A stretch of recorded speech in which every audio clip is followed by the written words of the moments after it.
En note d'intention, je vais vous présenter une séquence de théorie avancée qui vient en introduction d'une formation sur le scénario et de sa mise en place dans l'enfance. La compréhension du circuit de scénario, de ses manifestations sur les schémas structuraux et fonctionnels des états du moi, et enfin les articulations avec la plupart des concepts de l'analyse transactionnelle. Mon enseignement va se faire à partir d'une base métaphorique du fonctionnement intrapsychique, avec un vocabulaire volontairement simple, en fait dans le respect du choix de Berne, c'est-à-dire que ce soit compréhensible par un enfant de 7 ans.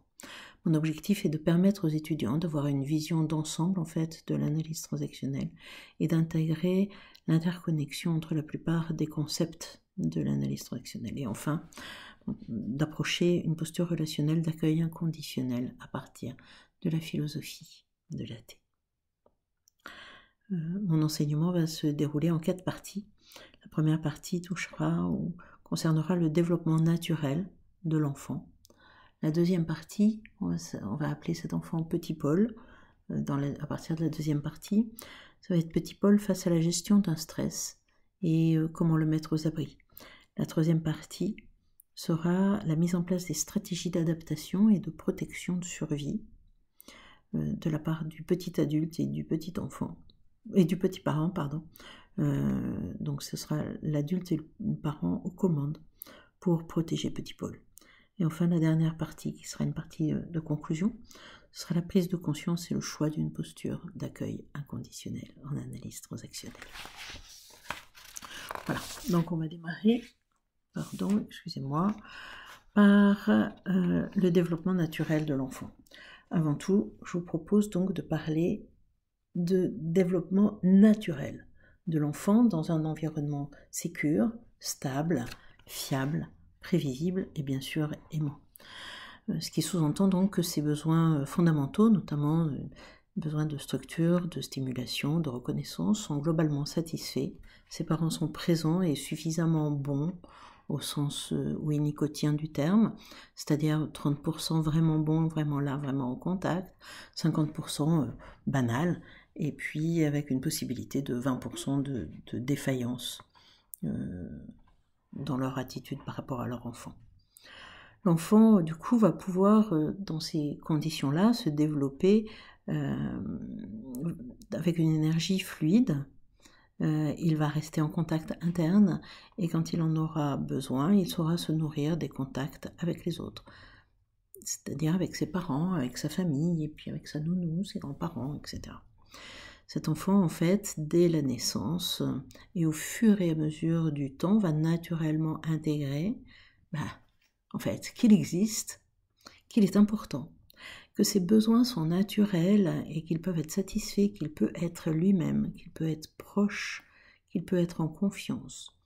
Et donc il va pouvoir intégrer toutes les permissions dont il a besoin naturellement pour lui permettre de grandir et de se développer à son rythme et aussi de développer un attachement qu'on va appeler un attachement sécure pour faire référence à Bowlby.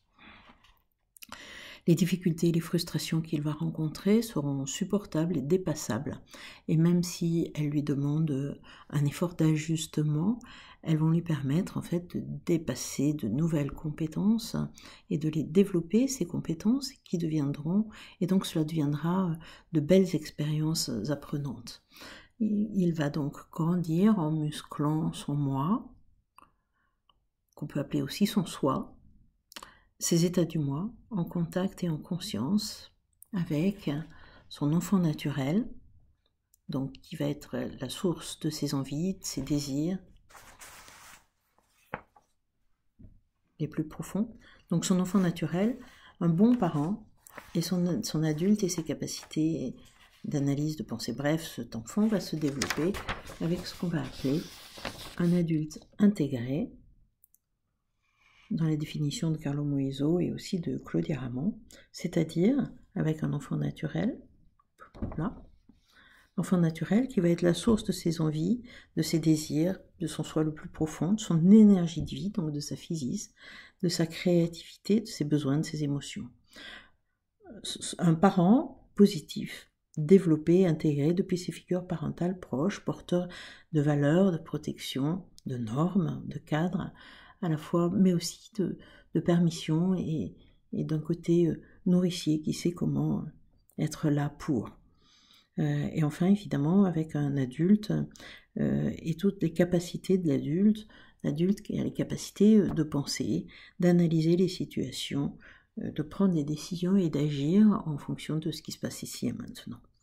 Bref, donc cet enfant, cet adulte intégré, qu'on peut aussi appeler intégrant dans la définition plutôt de Richard Erskine, puisqu'en fait il va continuer à vivre en enregistrant toutes les expériences du passé, en tenant compte des pensées et des sentiments de son enfant naturel et de ses besoins évidemment, et en tenant compte aussi des valeurs développées dans son parent, de façon à ce qu'il puisse avoir une attitude qui soit cohérente, complète, juste, et surtout avec un développement vraiment naturel, positif, en contact avec les autres, et en contact avec, d'une certaine manière, non seulement une altérité, mais une certaine intersubjectivité. Cet enfant peut donc se développer dans une belle autonomie, en fait, une autonomie au sens bernien du terme, c'est-à-dire il peut développer sa capacité de penser, sa capacité de conscience claire, mais il va aussi développer sa spontanéité et se montrer spontané sans que ça soit dangereux pour lui, et il va montrer sa capacité d'intimité, donc capacité de montrer sa vulnérabilité avec soi et avec les autres.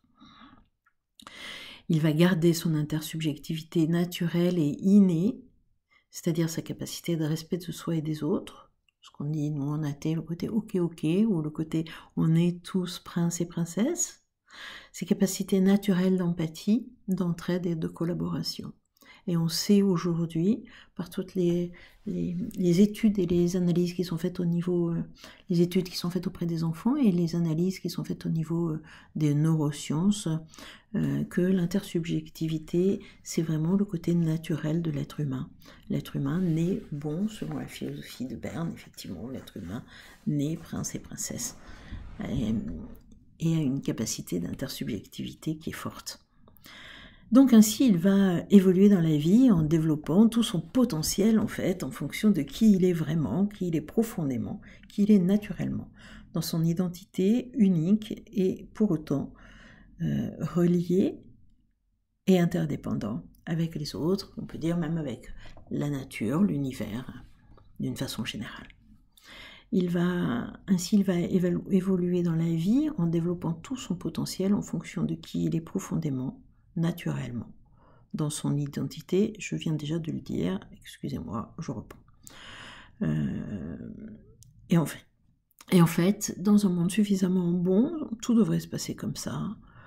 Certainement qu'on aurait moins besoin de nous, thérapeutes, c'est sûr, mais en même temps, ça pourrait être vraiment intéressant, et en tout cas sans doute que notre fonction, c'est de nous ramener à tendre vers... sans doute que notre fonction, c'est notre rôle, c'est d'aider les personnes que l'on accompagne à retrouver cela. C'est-à-dire, en fait, ce que je vous invite à faire vraiment, c'est de garder présent à l'esprit que c'est cela, le développement naturel de l'enfant et de l'être humain. D'accord ? Donc, spontanément, bon. Ok, on va passer dans la deuxième partie, parce que malheureusement, ça se passe pas toujours comme ça. Et donc, on va regarder maintenant qu'est-ce qui se passe quand ça va moins bien pour cet enfant, et que maintenant, cet enfant, on va l'appeler Petit Paul. Donc, Petit Paul, face à la gestion du stress. Qu'est-ce qu'il va faire et comment on va faire ? Qu'est-ce qui se passe pour Petit Paul lorsque ses besoins ne sont pas satisfaits, quand son environnement n'est ni stable, ni sécure, ni prévisible, ni aimant, etc. Je vous rappelle que ces besoins donc fondamentaux dont on parlait tout à l'heure sont vitaux, et que s'ils ne sont pas satisfaits, donc vous savez les 3 besoins fondamentaux, c'est-à-dire structure, stimulation et reconnaissance, ils sont vitaux.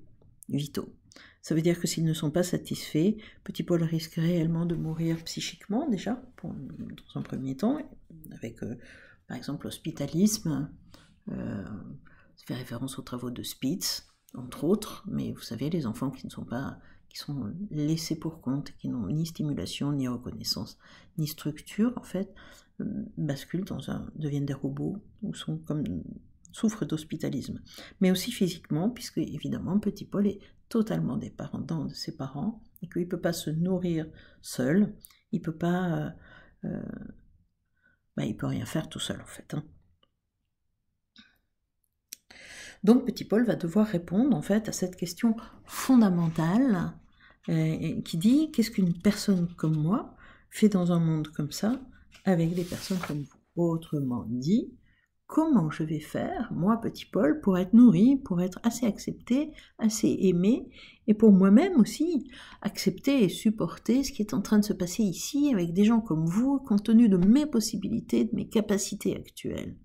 Ce qui est finalement, d'une certaine manière, la définition la plus simple du scénario. Donc on va voir ce qu'il se passe à ce moment-là pour petit Paul, et pour cela on va prendre le schéma structural de 2e et 3e degré. Alors je ne vous le rappelle pas puisque vous le connaissez, c'est un schéma que vous connaissez. Donc on va juste partir du principe que quand petit Paul, donc on va partir dans l'enfant, E1, A1, P1, et éventuellement on pourrait même partir dans le E1, c'est-à-dire dans le E0, A0, P0. D'accord ? Donc quand petit Paul se trouve face à une frustration forte, face à un stress important, face à une gêne, voire face à un danger, qu'est-ce qui se passe pour lui ? En fait, c'est assez simple. Son adulte réagit... Excusez-moi, je vais prendre un stylo qui marche, ce sera plus facile. Son adulte réagit spontanément. D'accord ? Donc son adulte réagit spontanément, parce que c'est lui qui perçoit, c'est lui qui détecte, c'est lui qui repère les informations depuis ses capacités, évidemment en lien avec son âge. Donc avec le A0, s'il est tout petit, et qui lui va fonctionner un peu comme un sonar, puisqu'on va dire qu'il est dans le ventre de la maman, donc il perçoit les choses, il perçoit un peu comme les gens qui sont dans des sous-marins, perçoivent beaucoup de choses, ils sont capables de reconnaître, s'il s'agit par exemple d'un sous-marin ou d'une baleine. Et même s'il s'agit d'un sous-marin russe ou d'un sous-marin américain. Ça, c'est les capacités du petit A0, d'accord ? Mais s'il s'agit du A1, il a un peu plus de capacité et lui va fonctionner plutôt comme un radar. Donc il va non seulement se servir des bruits, mais aussi voir les ondes magnétiques, les volumes, etc. Donc il va avoir une appréciation plus fine. Et puis évidemment, s'il s'agit du A2, lui il va pouvoir récolter toutes les informations, le dit, éventuellement le non dit, etc. Donc on va dire que le A0 va détecter tout ce qui est perceptible au niveau émotionnel, sensation corporelle. Le A1 va détecter déjà beaucoup plus de choses au niveau du ton, au niveau de... etc. Donc je ne vais pas vous refaire la définition des états du moi selon la structure. En revanche, ce qui est intéressant, donc, c'est de voir que, je reviens à mon idée, c'est petit Paul, c'est l'adulte, le petit adulte, qui va percevoir et qui donc va détecter qu'il y a un truc qui ne va pas. Il va l'analyser, il va évaluer le danger et du coup il va déclencher une espèce d'alarme. Une alarme forte. Et en fait, cette alarme, d'une certaine manière, va déclencher le réflexe qu'ont toujours un petit adulte et un petit parent. Le réflexe est toujours de protéger l'enfant afin de maintenir en vie. Et vous le savez, la physis, l'énergie de vie, est toujours dans l'enfant naturel, donc dans la partie enfant du côté structural.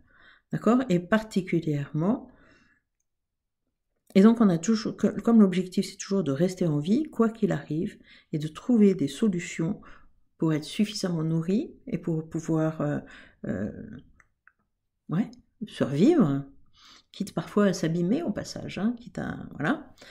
Donc l'alarme est déclenchée par l'adulte qui va générer comme une espèce de rupture de contact. Voilà, il va générer une rupture de contact et comme il va d'une certaine manière dire à l'enfant, qui permet à l'enfant d'être moins en contact avec sa souffrance et avec son stress dans un premier temps. Et puis l'adulte et le parent vont ainsi mettre l'enfant aux abris et c'est un peu comme s'il disait à l'enfant naturel, donc à petit Paul, écoute petit Paul, tes besoins, tes émotions, tes envies, ta créativité, ton identité même, hein, ta spontanéité, ta vulnérabilité, ils ne sont pas les bienvenus là. Donc, va te cacher. Va te cacher car papa et maman ne peuvent pas être là pour toi comme tu le voudrais naturellement. Donc, tu restes caché. Et c'est nous, le petit adulte et le petit parent, qui allons prendre le relais pour te protéger. Et c'est nous qui allons décider de ce qu'on va mettre en place. Ok? Donc, ça sous-entend que on va arriver à la troisième partie qui dit la mise en place des stratégies d'adaptation et de protection et de survie. En gros, l'adulte et le parent sont aux commandes pour protéger petit Paul. Alors, une fois l'enfant naturel, c'est-à-dire petit Paul, est aux abris, l'adulte, le petit adulte s'enquiert des connaissances du parent. D'accord? Et en fait, ils vont avoir une espèce de discussion, une espèce de dialogue. Ils réfléchissent de pair. C'est un peu comme s'ils se disaient, comme si par exemple le petit adulte disait aux petits parents, bon, mais écoute, maintenant petit Paul est aux abris, donc il faut trouver une solution pour permettre à petit Paul de sortir de ce danger, pour permettre à petit Paul d'être nourri, d'être accepté, d'être, même s'il est mal nourri, mais nourri, afin de supporter cette situation et de le sortir de ce danger pour survivre dans cet environnement.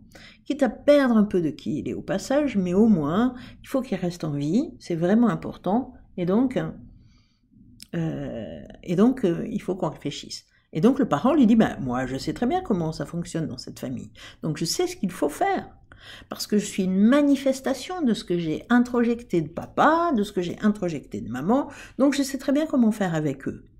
D'accord? Et donc, par exemple, je vais dire, avec papa, je sais très bien qu'il faut me montrer un homme qui est fort, qui pleure pas, etc. Et avec maman, il faut se faire tout petit, être un peu charmant, et pas se plaindre, mais vraiment lui rendre service, être là, etc.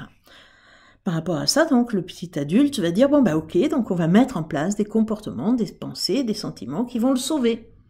Au pire, nous, le petit adulte et le petit parent, on peut faire en sorte même de décider de couper Paul complètement, donc vraiment de le faire mettre un marquage fort là, d'accord? Et donc de couper Paul complètement de la réalité, afin qu'il ne ressente rien de trop désagréable, ou qu'il ne sache même plus de quoi il a besoin. Et donc on va trouver, du coup, on va faire des références avec la T là, maintenant. Donc ça va se manifester par des comportements de méconnaissance, par les impasses, par la passivité. Et puis, je reviens au dialogue entre le petit adulte et le petit parent qui disent, on va lui montrer et on va lui apprendre à ressentir d'autres choses que ce qu'il ressent vraiment. D'accord? Comme ça, il va avoir des comportements qui vont aller avec ce qui va avec les parents, mais ce qui ne correspondront pas du tout à ce qu'ils pensent.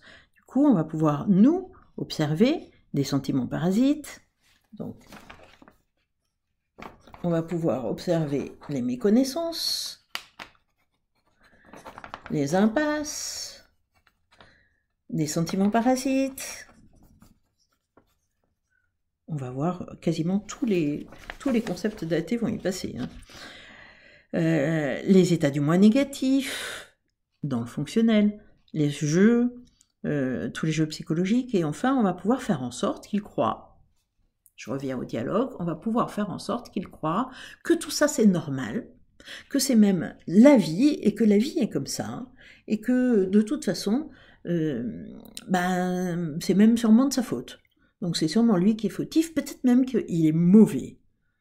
Et donc on va voir là, nous, en tant que thérapeute, on va voir le système de croyance de petit Paul sur soi, sur les autres et sur le monde. On peut aussi, revient l'adulte et le petit parent, on peut colorer la réalité afin qu'il ne la voit qu'à travers nos filtres et qu'il en tire des conclusions identiques qui prouvent que l'on a raison. Et ces conclusions l'amèneront à rechoisir exactement les mêmes comportements, même si au final ils sont néfastes, voire destructeurs. Et là, nous, on va voir évidemment des éléments qui vont construire son scénario, et notamment son système de scénario, et on va voir tout ce qui correspond à des problèmes pathologiques. Ok? Donc, tout ça, c'est la mise en place de stratégies de protection qui peuvent être fortes, qui peuvent être importantes, et qui peuvent être décisives, et qui en tout cas permettent à l'adulte et aux parents d'avoir réussi leur objectif premier, qui est, malgré tout le bins que ça va faire, petit Paul est en vie, au moins pour le moment. La question, ça va être à quel prix. Mais au moins pour le moment. Donc, toute cette mise en place de protection par l'adulte et par le parent ont été extrêmement salvatrices, protectrices. C'est extrêmement ingénieux. Ça peut être très créatif, malin, intelligent et efficace à l'époque. Mais à l'époque, c'était tout ça. Et vraiment, et ça a sauvé la vie de petit Paul. Donc on va arriver maintenant à la conclusion, parce qu'on sait qu'aujourd'hui, évidemment, ça n'est plus, ça peut être très néfaste, destructeur, et pas ok du tout. Donc en conclusion, je vous invite quand même à garder en tête toute cette démonstration que je viens de vous faire, et à regarder vos clients depuis cette posture-là, en gardant donc d'une certaine manière le regard martien de Berne, c'est-à-dire, quelles que soient les pensées, sentiments, réactions et ou comportements dommageables, pathologiques de vos clients ou de la personne qui est en face de vous, je vous invite vraiment à vous rappeler qu'il s'agit toujours et systématiquement